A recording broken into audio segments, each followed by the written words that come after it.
दोस्तों, इस दुनिया में किसी की बात मत सुनना। नेवर एवर बिलीव एनीबॉडी की जो तुमको बोले कि तू नहीं कर सकता। कान पे मारना, बोला साले तू नहीं कर सकता, हम करेंगे ना। व्हेन पीपल से आज आप लिख दो कि अगले 3 साल में इस बिजनेस से मैं 5 करोड़ कमाऊंगा, और उस लाइन को प्रूव करने के लिए अपने आप को जला दो। आप लिख दो और फिर उस लाइन को प्रूव करने के लिए अपने आप को मैं कहता हूं जला डालो। प्रैक्टिस का बहुत बड़ा खेल है। प्रैक्टिस से बड़े बड़े पहाड़ हिट गए। मैं एक कहानी सुना रहा था उस दिन भी किसी को, पाब्लो पिकासो की। पाब्लो पिकासो दुनिया के सर्वश्रेष्ठ पेंटर हुए। एमएफ हुसैन से भी बड़े पेंटर हुए Pablo Picasso. Pablo Picasso New York में एक स्ट्रीट में घूम रहे थे तो एक लेडी उनसे टकराई। उस लेडी ने पहचान लिया, यू आर पाब्लो पिकासो, मैंने आपको पहचान लिया। भागी भागी गई, एक पेपर लेके आई और पाब्लो के हाथ में दिया। सर, आप एक बहुत बड़े पेंटर हैं, can you draw something for me? क्या तुम मेरे लिए कुछ स्केच ड्रॉ कर सकते हो? उसने एक पेपर लिया, एक पेंसिल लिया और कुछ स्केच ड्रॉ किया उस लेडी के हाथ में। 30 सेकंड में पलट के दिया। उसने बोला, lady this is for you, this is a painting worth 50 lakh rupees. This painting cost 50 lakh rupees. Lady को तो विश्वास ही नहीं हुआ कि how a person paint a painting in just 30 seconds worth rupees 50 lakh. तो वो लेडी गई, 3-4 जगह से उसने उसका रेट पता किया। उसने बोला, it's a Pablo Picasso painting ma'am. उसने बोला, yes it's a Pablo Picasso painting. कितने का खरीदोगे? मैडम कम से कम 50 लाख रुपए हम आपके दे सकते हैं इसकी। Lady was shock, my dear, she was shock. 50 lakh रुपए की पेंटिंग 30 सेकंड में। उसने पता किया पाब्लो पिकासो कहां रहते हैं। ढूंढी एग्जीबिशन कहीं थी पाब्लो पिकासो की। ढूंढते ढूंढते पाब्लो पिकासो के पास पहुंची। सर, आपने मुझे पहचाना, मैं वही लेडी हूं, मैं आपको मिली थी, आपने मेरे लिए एक पेंटिंग ड्रॉ करी थी 30 सेकंड में 50 लाख रुपए की। 50 लाख की है सर? उसने बोला, यस आई नो, मैंने बनाई है। उसने बोला, सर मैं सीखना चाहती हूं 30 सेकंड में 50 लाख की पेंटिंग कैसे बनाई जाए। पाब्लो ने कहा, लुक मैम, जो पेंटिंग आपने 30 सेकंड में 50 लाख की बनी हुई देखी, उसको बनाने के लिए मुझे 30 साल लग गए। 30 साल लग गए। प्रैक्टिस से दुनिया में बड़े बड़े कीर्तिमान होते हैं सर, और ये आपको जिंदगी में आसमान तक पहुंचा सकता है। आज मैं स्टेज पर हूं, करीब मुझे 15 बरस हो गए बोलते हैं। पहली बार जब मैं स्टेज पर आया, मेरे पैर लड़खड़ाते थे, शिवरिंग होता था मुझे। वहीं कहीं कोने में फिक्की ऑडिटोरियम में मैं पहली बार एक अंग्रेज को सुना था। आज से मैंने करीब 18 साल पहले। एक कंपनी थी इंडिया से बाहर की, नेटवर्क मार्केटिंग करती है, नाम नहीं ले सकता। तो वहां बैठा था पीछे, 660 लोगों की सीटिंग थी। मुझे मेरी मासी जी का एक बेटा है, वो मुझको लेके गया उस कंपनी के सेमिनार के अंदर। कहीं पीछे रो में मुझे जगह मिली। 30 रुपए का टिकट था उसका, मुझे आज भी याद है, 20 बरस पहले, 18 बरस पहले। और मैं पीछे की पंक्ति में बैठ के उस अंग्रेज को सुन रहा था। जैसे ही वो अंग्रेज आया, लोग खड़े हो गए, तालियां बजाने लगे, उसकी सीटियां उनके हाथ में थी, विसल करने लगे, झंडे लहराने लगे। मैं वहां बैठा सोच रहा था कि सोनू शर्मा, तेरी जिंदगी में कभी ऐसा हो सकता है? तू तो स्टेज पे जाएगा, तेरे तो पैर कांपते हैं। मैं शाही आदमी था, बोला नहीं जाता था, बात नहीं करी जाती थी, लेकिन प्रैक्टिस प्रैक्टिस प्रैक्टिस और प्रैक्टिस, वहां से यहां पहुंच गए सिर्फ और सिर्फ। और मैं आपको बताना चाहता हूं, if I can do, it's very simple. लोग मुझसे कहते हैं आपने कर लिया, हम नहीं कर पाएंगे। हम बोलता नॉनसेंस, तुम मुझसे बेहतर कर सकते हैं। हमने सिर्फ नक्शे पे खरीदा है मकान, तुम्हारे सामने पूरी की पूरी सोसाइटी जगमगा रही है। अगर आज तक आपने अपने घर वालों को ये बताया नहीं कि मैं एक दिन जिंदगी में करोड़पति बनूंगा, आज के बाद ढिंडोरा पीटना चालू। 19 साल पहले मैंने रेड कलर की मर्सिडीज बेंच को मेरी दीवारों पे चिपकाया, फ्रिज पे चिपकाया, शांति निकेतन में भी चिपकाया। शांति निकेतन जानते हो?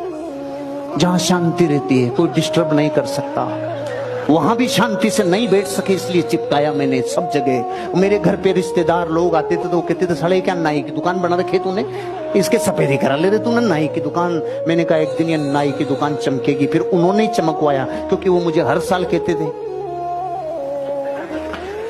अब वो कुछ नहीं कहते, मैं कहता हूं।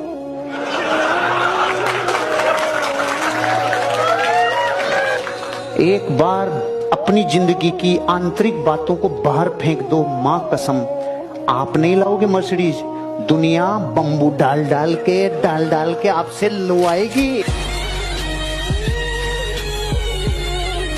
Nothing is impossible. ख्वाब देखने चाहिए, ख्वाब देखने से पूरे होते हैं। जो कदम नहीं उठा सकता सर, उसका ख्वाब कभी पूरा नहीं होता। दूसरी बात, अगर ख्वाब पूरा नहीं होता तो घाटे का सौदा तब भी नहीं है, लर्निंग हो जाती है। मेरे 19 प्रोजेक्ट मैंने बताया मैं कर रहा हूं। मेरे कम से कम 50 प्रोजेक्ट फेल हैं।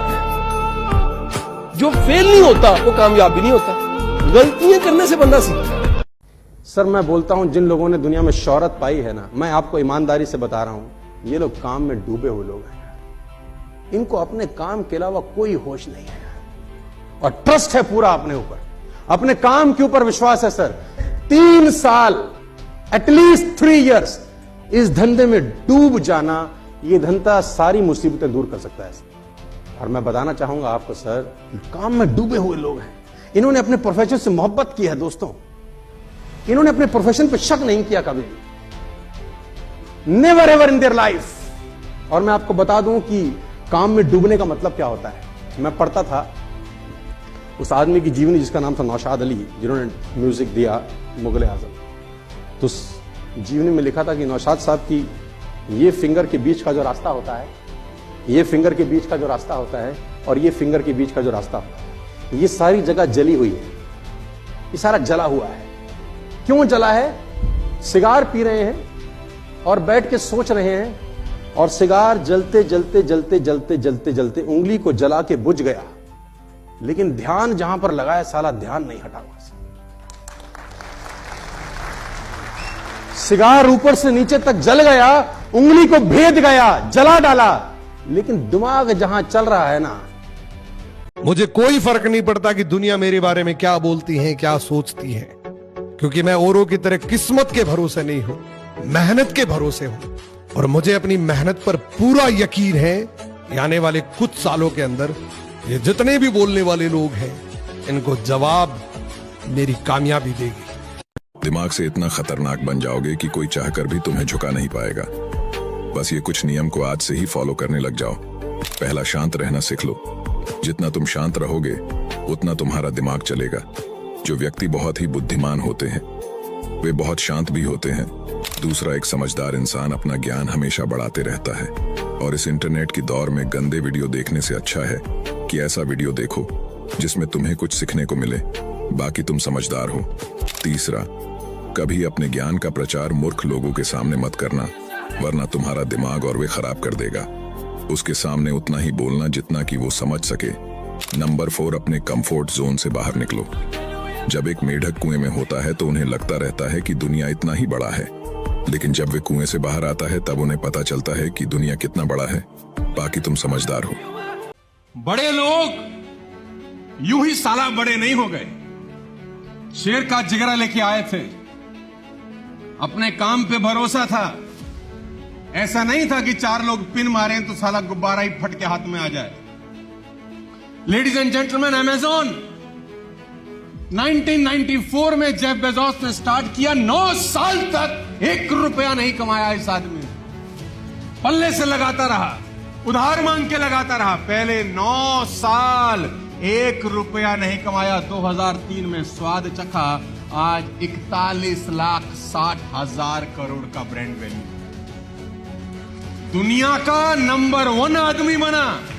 वो जो 9 साल अच्छा आप मुझे बताओ, उस 9 साल में लोग क्या कहते होंगे जेफ बेजोस को? आप बता दो, मुझे नहीं कहना। उस 9 साल में कौन ऐसा होता होगा जो जेफ को बोलता होगा, जेफ तू कमाल कर रहा है, हमें तेरे पे पूरा भरोसा है, लगा रहे। लोग इसकी चड्डी में बम नहीं, एटम बम लगाते होंगे।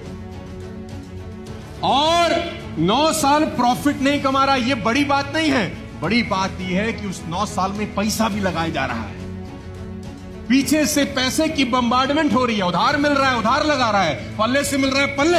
एक बात का भरोसा है कि मैं जो आइडिया लेके चल रहा हूं, एक दिन साला दुनिया पे राज करूंगा, एक दिन राज करूंगा।